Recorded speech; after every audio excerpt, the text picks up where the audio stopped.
Hi.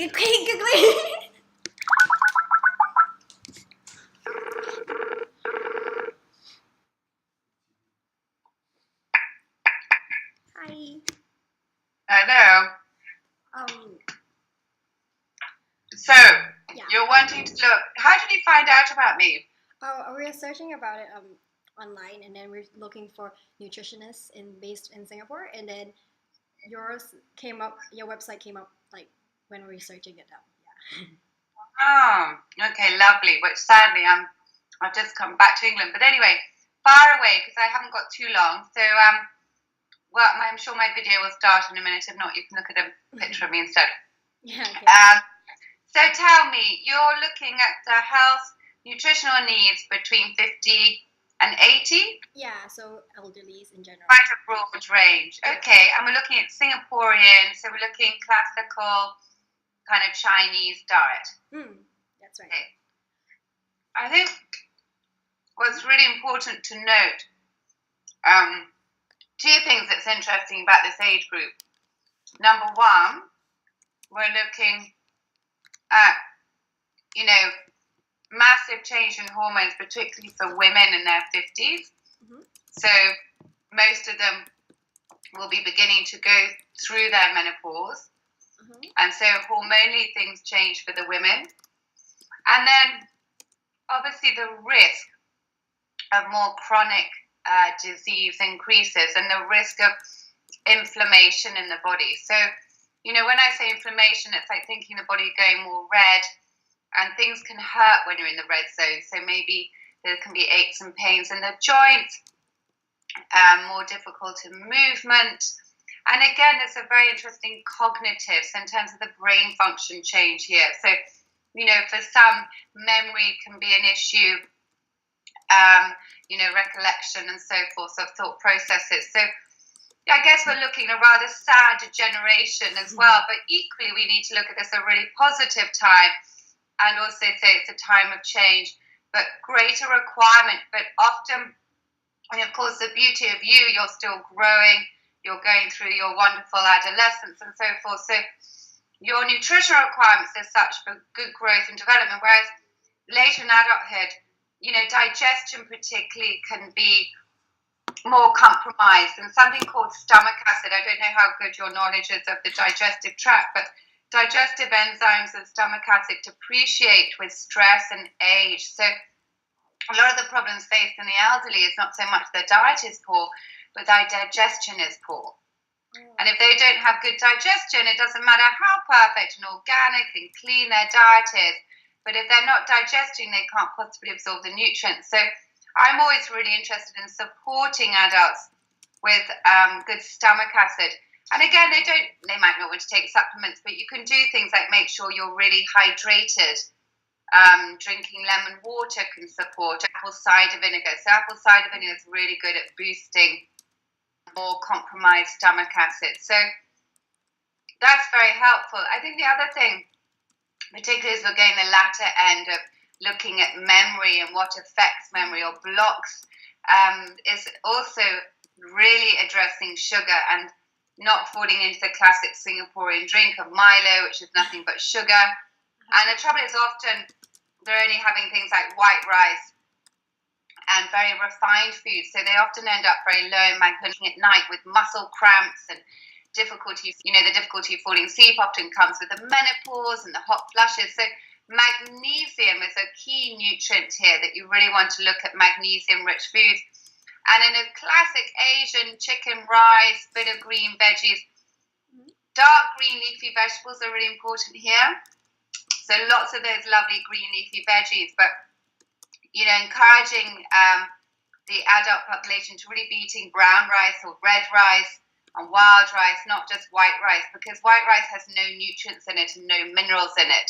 So they really need the magnesium, particularly if you're getting symptoms of muscle cramping, because that would show that you're low in magnesium. They need to be moving, and I think what's really important in this age group is that they're exercising, and that particularly for women, that bone density. So magnesium-rich foods and mobilization, ensuring you're getting an hour's walk each day, particularly in your lovely climate. It's permanently warm, so you can always get out and have a walk.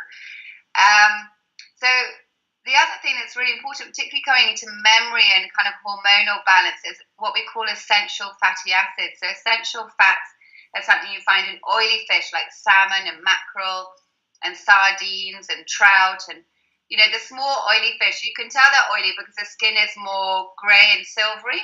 All right. And it's really the skin that you want to be eating. So if you're someone who eats salmon and leaves the skin behind, you're not going to get lots of that lovely oil. So essential fats, we call them essential fatty acids. They're called essential fats because body can't make them. So you must take them in your diet. And really easy way, particularly for adults and elderly, is to be eating raw because you still get the oils, nuts and seeds. And nuts and seeds have lots of essential fats in, particularly things like flaxseed and chia seed. Or, you know, things like Brazil nuts and cashew nuts and almonds have lots of minerals in and give the essential fats. So oily fish and raw nuts and seeds, brilliant for memory and combating Alzheimer's, but really important for that kind of final hormonal balance. And it's almost like oiling the joints. If you're feeling aches and pains, you need to get good oil in, just like you would oil a car. So lots of good oils. So through the oily fish, through the nuts and seeds, avocados are a great one and very easy for the elderly to eat. So going back to nutritional requirements and the digestion not being so good, the other important thing to think about is more manageable and smaller portions. And soups is such a great way to feed elderly because very nutrient dense. They're blended, so if their teeth are falling out and they've got sores and losing teeth and they can't chew, everyone can have a really good soup. And particularly the power of the soup comes from something called bone broth. So one of the most important and easy things for people to prepare is after they have a chicken to boil the bones for 12 hours, and you get a lot of collagen. And it's a collagen that helps, boost our skin and the joints between our, bones, and again, mobility. But also it gives a lot of minerals, because if you make a soup like traditional Chinese style with the kind of head and the feet and all the bits, all the tendons that took ages and ages for the bird to make, so you're going to get lots and lots of structural support. So if in your 50s to 80s, every day you had a bowl of bone broth in a form of soup, you're going to have much stronger joints and bones and good bone health, and also very easy on the digestion. And you can fill it with whole load of veggies or do something more traditional like a congee. But again, if you're doing congee, you want it to be brown rice and the soup, and then lots of dark green leafy vegetables. Dark green leafy vegetables will give you some magnesium, but lots of B vitamins. So all your Chinese cabbages and again, ginger's very anti-inflammatory. So if there's any pain in the aging body, lots and lots of ginger really helps. So again, starting the day, which I've got here, you can't see me, is a hot lemon and ginger. Very nice, lots of zinc in that, helps cleanse the body. So by commencing the day with lemon and ginger, helps the body detox and hydrate. Because the other thing sometimes the elderly can be bad at doing is keeping their body hydrated. At school, you presumably walk around with a water bottle. But the trouble is, if adults are drinking coffee and tea, it dehydrates the body. It's caffeine, so it will take, dehydration away. So you need to be really careful that they're getting enough hydration, and that means drinking water or lemon water. So number one with nutrition and good health is to be hydrated. Most of your body, I'm sure you know, is water. Then you go to the brain. Most of your brain is essential fatty acids. So without your fatty acids, you're not going to have good brain function. So you need to feed those essential fatty acids. So hydration, essential fats. And then you look at the structure of your body. If we took away the water that's keeping you two upright today, and indeed me, you've got protein and fats again. So protein is really key, and sometimes that's where people get lazy, or it's difficult to manage, maybe again coming back to the tea. So protein, particularly those oily fish, Eggs are a great source of protein. They're a complete protein. So the best breakfast is to start with lots of, a scrambled egg or an egg with some avocado. And then you've got lots of choline, and choline is a really good neurotransmitter, so it will help the brain function. So eggs are really important. Whole grain, so that kind of brown rice. Have you heard of quinoa, either of you? Yeah, a little bit, not a lot. Yeah, a little bit. So quinoa. It's quite a popular health food nowadays, right? So it's very clever because it's a protein, and it's a seed, not a grain.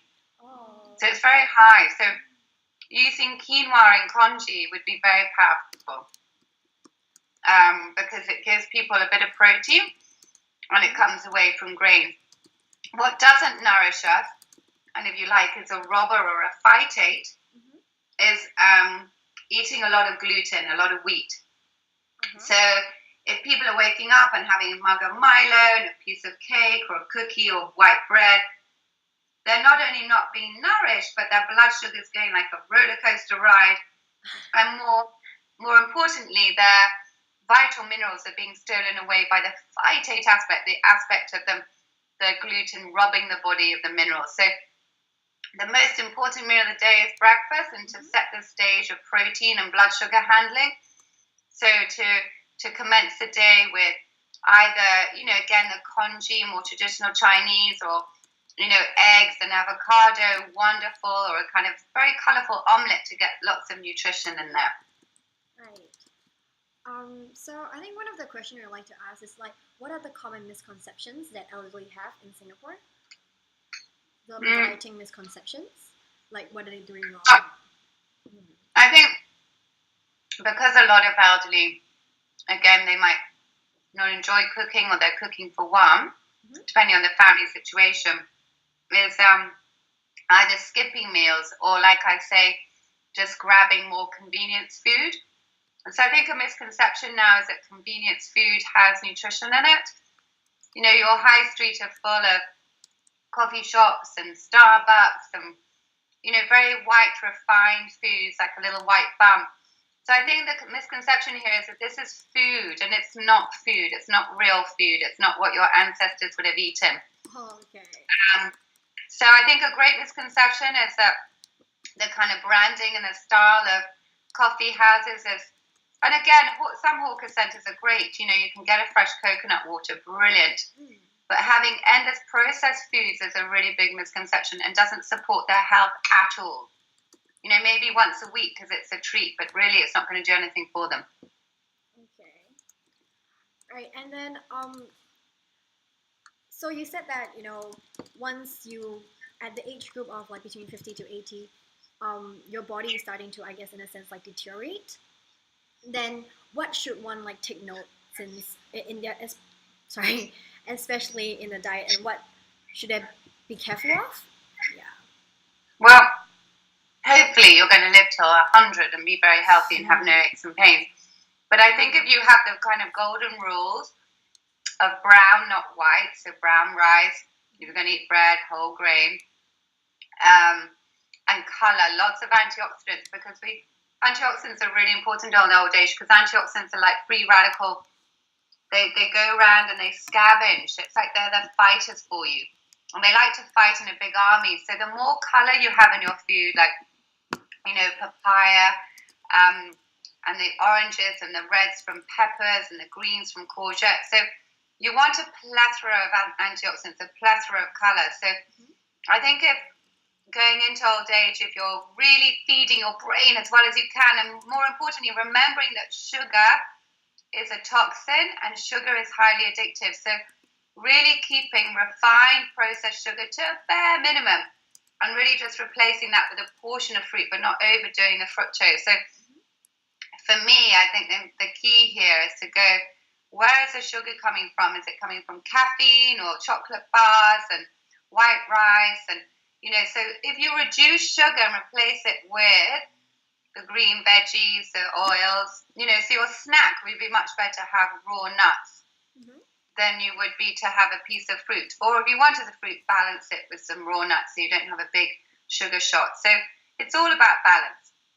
All right. What do you think is lacking in like current, okay, I guess in Singapore, local health programs or like whatever done by the government? Um, there are some reinforcement or like programs such as like PA wellness or whatnot. But what do you think is like lacking to aid the elderly? I think it's an understanding of true nutrition. I think very few people are really giving the proper message because the government and the food industry kind of come together, and we're so dominated by food industry and this massive advertising that, Mm-hmm.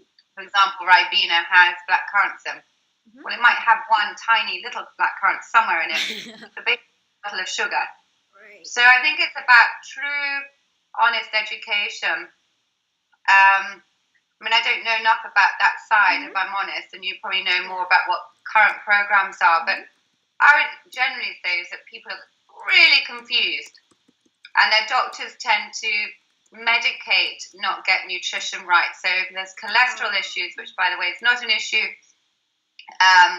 it's more about an inflammatory pathway that's gone wrong. So my key thing here is for you to really understand inflammation in the body or autoimmunity is where things go wrong. So if you can prevent putting on that switch of autoimmunity in the body, and if adults and the elderly could understand that, whether it's from cancers, arthritis, blood pressure, cardiovascular, the trouble is what happens, they go to the medical and they get medication, they get side effects from that, and no one's teaching them to take sugar out or the wrong fats. The trouble with processed foods, you're getting an awful lot of what we call vegetable oil, refined oils that are incredibly harmful to the body. The body doesn't like it. And it even blocks all that brain good essential fats we talked about earlier. So I think it's primarily where things have gone wrong is massive misconceptions and a kind of the wrong dialogue that's happened because the pharmaceutical and food industries are bigger than the finance right now. So you've got to look at who wants to win the game. Okay. So then how it's a much bigger problem than that. So the problem is that there isn't like a proper communication of like the correct nutrition facts and education.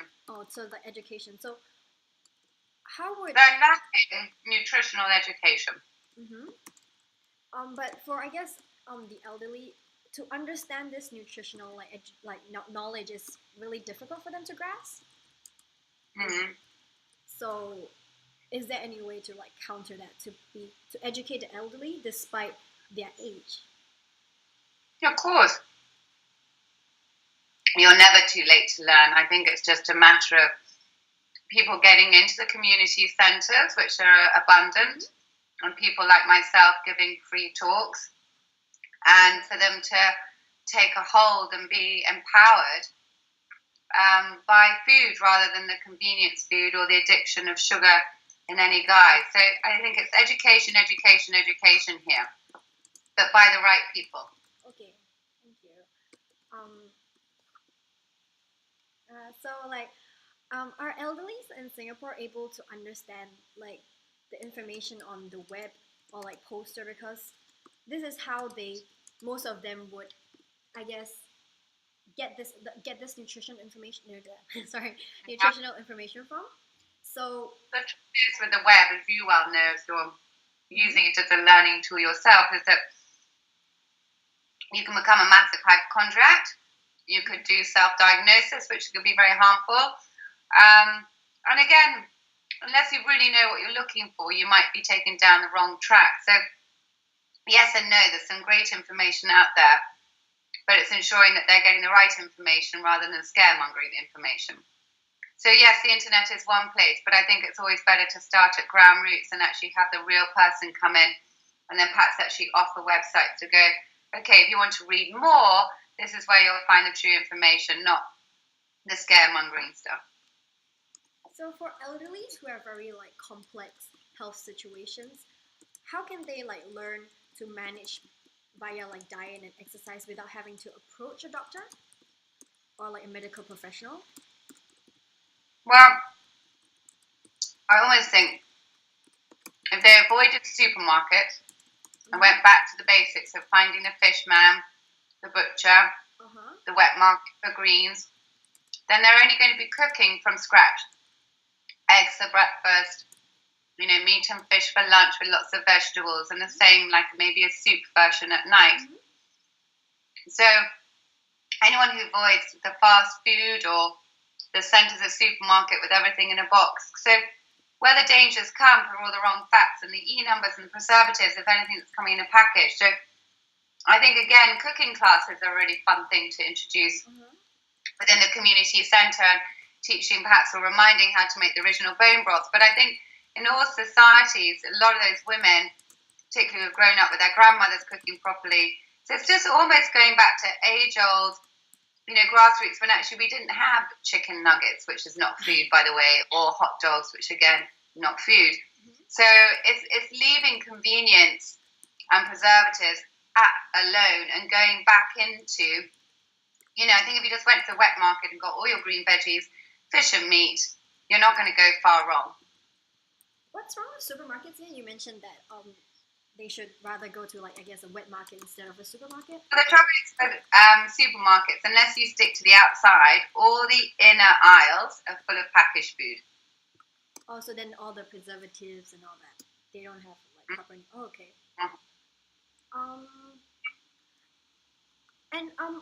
Is there, a specific age where, an elderly's body deteriorates the most? Or, they have...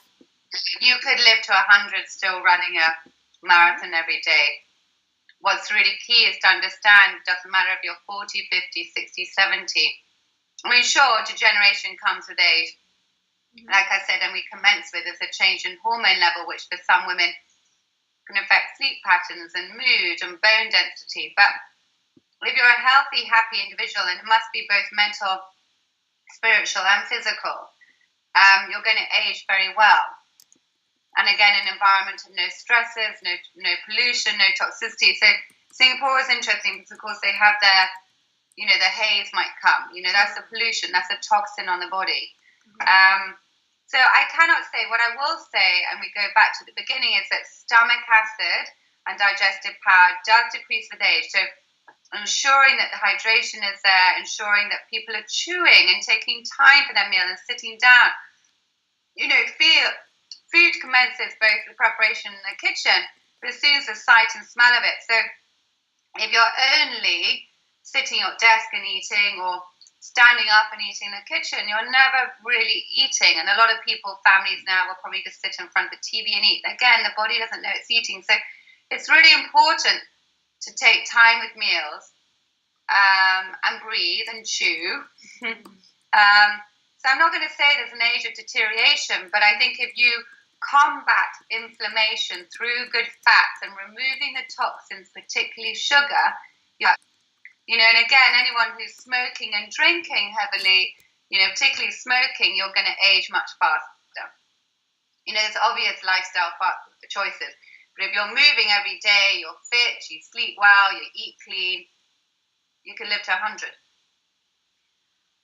So is there any last words you want to comment on the elderly landscape in elderly nutrition landscape in Singapore? Sorry, repeat the question. Is there any comments that you have on the nutritional landscape in Singapore in general? Well, I think all around the world now, the main bombardment here is the food industry and the exploitation of refined foods, that includes the awful soft drinks, the amount of sugar. So I think there's one word you could have emblazoned, and a massive thing is sugar. Sugar is addictive. It's a major toxin, and it's pretty much everywhere. It's in the bread you eat, the drinks, if you're not drinking water. It is everywhere. And like I said, it is highly addictive. And I think that is what will slowly destroy a nation, is the high sugar. And then what comes from that is childhood obesity, fatty liver disease, inflammation, arthritis, so sugar, preservatives, toxicity, water. So I don't think Singapore, the interesting thing about Singapore compared to other countries, of course, is their importation of foods. So a lot of stuff is gamma rayed, x-rayed, even apparently organic bananas are then sprayed. So you're not living on a land where you're growing seasonal foods. And actually the body really likes seasons. So the seasonality is something that doesn't happen. And of course, everything's imported. So if it's coming by air, it gets exposure to X-rays. So that is a difference for Singapore. However, more things have been grown in Singapore and coming across the border in Malaysia by your food sources are interesting. And then it comes down to soil quality and air quality, which are compromised twice a year with the haze. So there are interesting aspects of Singapore, but I think globesity is what we're looking at now. And this kind of terrible influx of high. Another thing I want to ask is like for elderly living alone, it's very hard for them to, I guess, like cook soup because it requires a lot of effort, and especially when they're sorry. They get a hot pot and chop it all in and let the hot slow cooker do the work. Oh, right. And is health checkups what's the importance of like health checkups for them to know their body? Well, this is where the danger comes in because, doctors and blood testing can lead to unnecessary medication. So health checkups are great, depending on what you're looking for and who's looking for it. But they're just doing it to measure cholesterol to get them on a statin. That's the wrong approach because statins are very toxic to the body. One more question because I've got to finish, but have you finished everything? Yeah, almost. Is there any? Okay, so All right. what can we do to reach out to this group of people? Is there anything? Well, Sorry. I would be getting in through the communities, particularly B Block has a community centre, and it's very, very easy to go and do talks in an open place, offering free advice and trying to make it practical, and even doing a kind of demonstration of putting a bone broth together in a slow crock pot. Not expensive, it doesn't take time.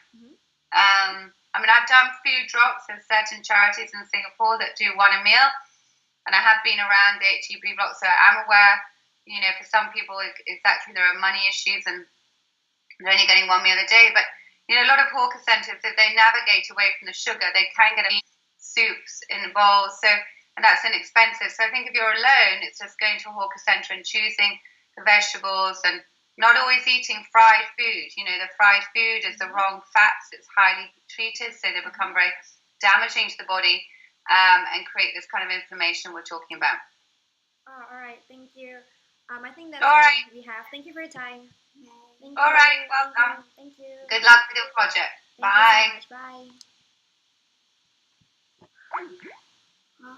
I don't talk because you use your accent. You're just like, It's so weird. I keep nudging you. Oh no, my goodness. because It's still recording. I don't think she'll understand me. Her Mac died. Yeah, mine died. So I couldn't. Hey, we keep asking the same question and she was kind of like, what the hell? Yeah. It's not the same as It is similar.